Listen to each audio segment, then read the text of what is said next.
Hi again, everyone. This is Jim with Atlas, and today we're going to talk about ways to optimize your sleep, working towards optimal sleep health. Sleep is, of course, critical in all health and wellness, yet few people get enough of what would be considered optimal sleep. So that's what we want to talk about. How can we optimize our sleep? So here are some ways to optimize sleep, not just sleep quantity, but sleep quality.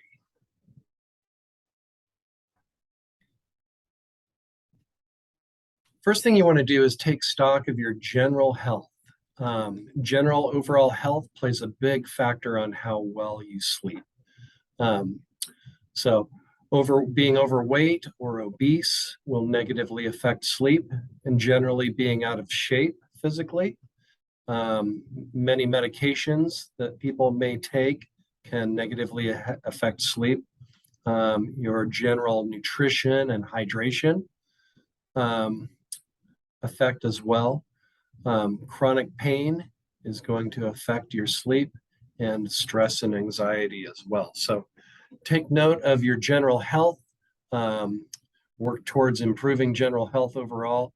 As health improves, sleep improves as well. Next, let's talk a bit about sleep environment. Particularly would be for most people their bedroom. What's the optimal environment to have there for sleep? First of all, let's talk about your bed. Mattress firmness is an important factor, and there's variations. Some people like a softer, some people like firmer. But generally, the research shows that in general, a firmer mattress, people tend to have less back and neck issues with a firmer mattress than a less firm mattress. Also, the texture of your mattress, some have pillow tops and they're tufted, or they have seams or different coarseness of materials involved. So texture is an important consideration. The material, the old style mattresses going back decades are called intercoil, where you actually have a tempered springs that provide the majority of the firmness to the mattress. So material. The newer mattresses, you have like gel materials and foam materials where you don't have springs giving the main aspect of firmness, but the materials themselves. And as such, they can be developed firmer or softer, depending on the person's desire. Size of the bed is an important consideration. If it's a single person, a twin bed may work, but most people, especially if it's a larger person, do better with a full-size bed or a larger bed. There are two people, definitely a twin probably wouldn't work. If there are two people and both are large people, then a queen or a king or a larger bed is going to be desired. As far as the age of the mattress is an important consideration. 10 years, about 10 years is what's recommended before replacing. It can be a little more, a little less. Make note somewhere when you purchase a new mattress, make note of when that purchase was made. And as you're getting near that 10-year point, kind of look at it. Is it compressed? Is it misshapen? Is it falling apart? Is it time to be replaced? And the final consideration on bed, important for a lot of people, is the price. Some of the newer beds can cost thousands of dollars. So depending on what the budget is, that'll play a big factor in what type of mattress you get. The darkness of your bedroom space is an important consideration. And in general, the darker, the better. So now, not completely pitch black, that's not recommended because if you get up, most people get up at least once during the during the night or during their sleep time to use the restroom, and you don't want to have a trip happen or a fall. So having a dim night light near the entrance of the bedroom or the bathroom in the bedroom, if there is one, you want to be able to see where you're going and not trip on something. Quieter the better. It doesn't have to be completely quiet. It's some people do sleep better with a white noise or some noise generator in the space. But if there's noises outside, a TV is on outside of the bedroom, or some other disruption, that shouldn't happen. The quieter, the better. Temperature. Agreed upon temperature is about 65 degrees. So not real warm, not real cold, but 65 seems to be the ideal temperature, research has shown, for optimal sleep. Of course, a degree or two on either side of that, depending on your personal preference, is fine. But definitely not too warm, not too cold. As far as TVs, telephones, pets, things that may disturb sleep, getting to sleep or staying asleep, anything that causes problems should be taken care of. In general, TV should not be in the bedroom.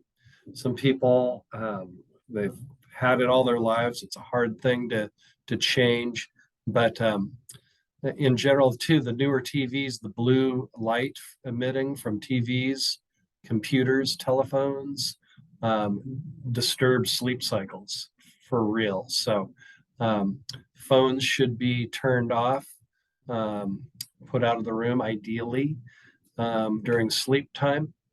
And pets are disturbing the sleep, then there should be something should be done to take care of that.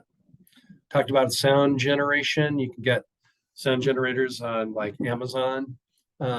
They have just repetitive quiet sound, like a thunderstorm or the ocean or the forest, those sorts of things. White noise and that sort of thing are shown to help with sleep quality. Next, let's talk about sleep schedule. Far and away, number one most important thing when it comes to sleep schedule is consistency. The more consistent your bedtime, your sleep time, the better quality of sleep you'll have by far. There are a lot of things that can affect consistency of sleep. And number one is shift work. Shift work, of course, is always more difficult as far as maintaining proper sleep schedule. Trying to go to bed when it's bright and sunny out is a lot harder. And maintaining, especially on weekends. Weekends are tough for everybody, but people with shift work, they're sleeping during the day and the weekend comes and they want to do, normal recreational activity and getting together with friends and family and such. It makes it really, really challenging. But in general, you want to keep your sleep time as consistent as possible, and that includes weekends. As far as recreational activities go, particularly exercise, you want to avoid strenuous exercise, especially right before bedtime, because it will affect how quickly you're able to fall asleep. Family is a big consideration in sleep schedule, especially small kids or even teenage kids can affect sleep as well. So those considerations, try to get everybody in the family to be on board and try to keep everybody on the most consistent sleep schedule together as possible. Talked about pets already. Naps, let's talk about naps a little bit. I squeezed them into this section. Naps in general can be restorative as long as they're not too long. 20 to 30 minutes for a nap is as long as you want to go. If you go longer than 30 minutes, it's going to start affecting your sleep schedule, your rhythm, your internal clock, start throwing it off. So 20 to 30 minutes for naps to maintain your sleep schedule.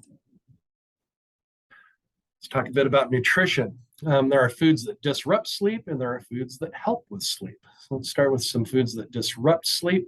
Spicy foods.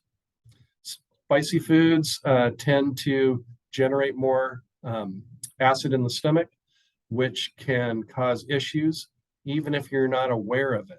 So if you have a spicy meal, spicy food before bedtime, you may be asleep, but your body's good, your stomach's churning and acids forming, and it's been shown that it can be problematic for sleep quality. Gassy foods that cause gas, beans, onions, those sorts of things.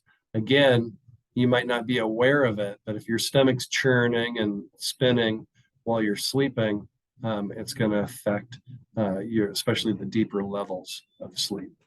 Fatty foods have been shown to, as far as the digestive process goes, the processing can negatively affect sleep as well, especially the deeper levels of sleep. Really important. There's been some really good recent research done. Sugary and high carb foods should be avoided 3 hours or more before bedtime. The lower your blood sugar, the better your sleep rhythms are maintained and the deeper your sleep rhythms go. Blood sugar, higher blood sugar really messes up sleep. And working with diabetic patients, I know for a fact that sleep is a big problem. So avoid carbohydrate foods for sure, at least 3 hours before bed. Now, foods that help with sleep. Number one star is still, just like grandma used to say, a glass of milk before bed. Milk, especially whole milk, has the highest level of tryptophan. Everybody knows about, almost everybody knows about turkey and tryptophan, and it helps you sleep. Whole milk has more than twice the amount of tryptophan as turkey. So whole milk and 2% milk are both real high sources of tryptophan, as well as magnesium, which helps with sleep as well. Next is fish, especially canned tuna is higher, about 20% higher than even turkey. So fish and fatty fishes like salmon are really high in tryptophan and minerals like magnesium that help you sleep as well. So turkey and chicken both also have plenty of tryptophan, help you sleep. Herb tea, particularly chamomile tea. We'll talk a little bit more about that when we get into the section on supplements. But chamomile tea definitely helps with sleep. Now, carbs, it's kind of counterintuitive. I had them in the section about foods that disturb sleep. Carbs also help sleep, so they do both. So they generally should be avoided. But carbs do have an effect in the brain of stimulating the release of a neurotransmitter called serotonin. And serotonin helps you relax and sleep, but then those carbs are going to be in your system all night long, elevating blood sugar and messing up sleep. So avoid carbs and go with one of the other things here. Tart cherry juice has an amino acid we'll talk about again when we get into supplements that helps with sleep. Tart cherry juice. If you go to the juice section in your store, you'll find juices labeled tart cherry juice, and they can help you sleep. Again, they are also going to have some sugar, not a huge amount, but anyway, consider tart cherry juice. Next, nuts. Nuts are high in magnesium. That's the biggest contributor that nuts have as far as sleep goes, particularly almonds. Almonds are kind of they're the star of the nuts as far as levels of antioxidants and magnesium. Help you sleep. Drugs, everybody knows caffeine has a negative effect on sleep. Avoid caffeine at least 3 hours before bed.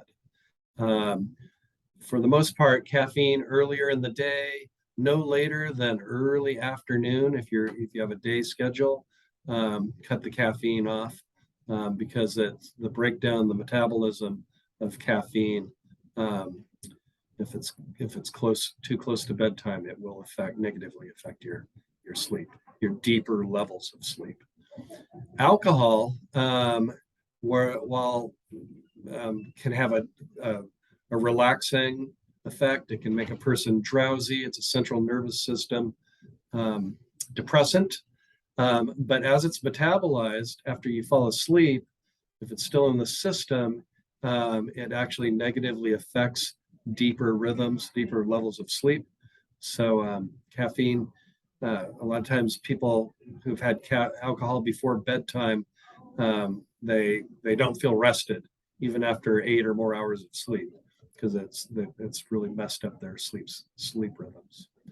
Cannabis can have a relaxing, drowsying effect too, but with cannabis, research shows it affects your ability to go into what's called REM sleep. And REM sleep is the period in which your dreams are occurring, your movements are increased slightly, your eye movements are going, and that's also the time that memories are being processed in your brain, and cannabis disturbs that. People that regularly use cannabis, especially before bed, when it's still in the system, their REM sleep is messed up, and chronically low REM sleep can cause actually psychiatric issues too.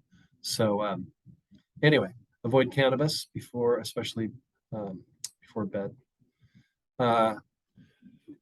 And then recreational drugs, or not recreational, we'll talk about those next, but prescription drugs.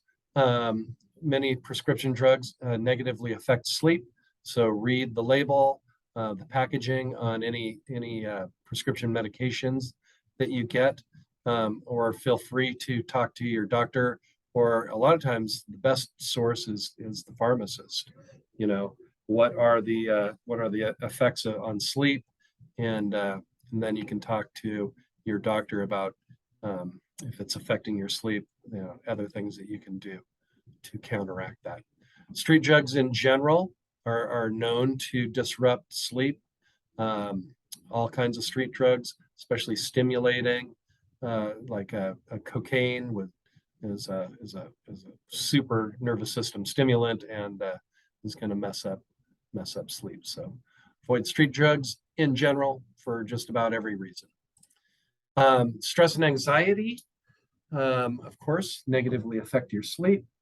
So they're real, they're there. You need to deal with them and process them. If they're negatively affecting your sleep, a number of things you can do.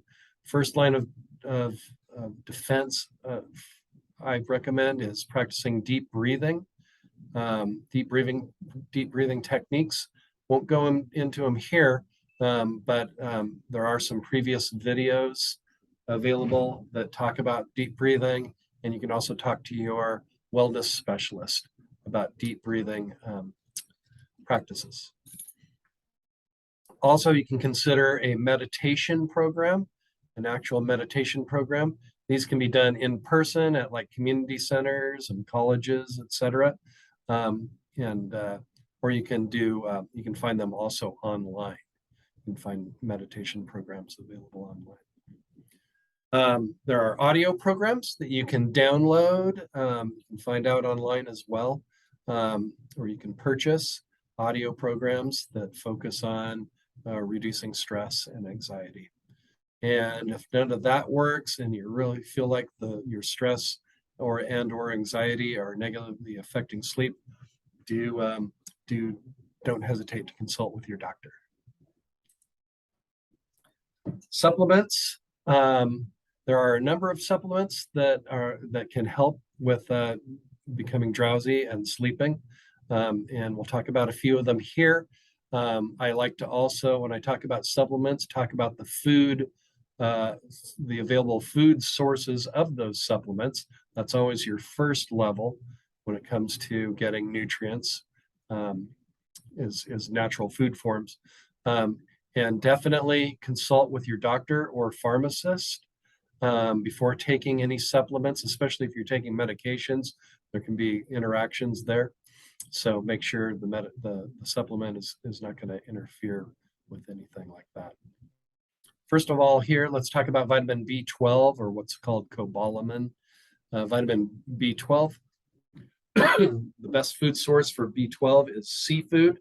It's also available in a high amount in organ meats like kidneys and liver, but a lot of people don't prefer those. So number one go-to is seafood.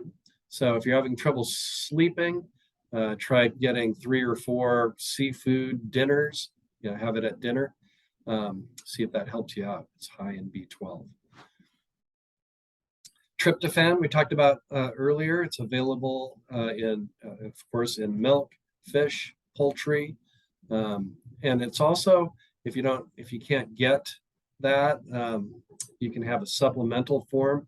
You can get it in a capsule form, tryptophan, to help with sleep. Then there's an amino acid. We talked about tea, chamomile tea. Theanine is the amino acid that's in chamomile tea that's documented to show it helps you fall asleep and stay asleep. Magnesium, we talked about, it's there in nuts, dark green leafy veggies like spinach and kale. And yay, lots of magnesium in dark chocolate. At least 70% cocoa is what we're looking for. Milk chocolate is higher in sugar and lower in magnesium and the antioxidants that are in dark chocolate. So about a half ounce before bed, dark chocolate helps with sleep. There's an herb called valerian. Valerian is native to Europe and Asia. It's an herb, and it has been shown also a natural way, an herb to help with sleep. Then melatonin, it's available in pill form, and it's also in some of our foods, particularly eggs, fish, nuts again, tart cherries, and milk are high in naturally occurring melatonin as well. And then there's another berry called goji berries, which have a high naturally occurring melatonin as well. All right. Thanks for joining again, everybody. Always nice talking to you about health and fitness and wellness issues. And stay well, sleep well, and we'll talk to you again real soon.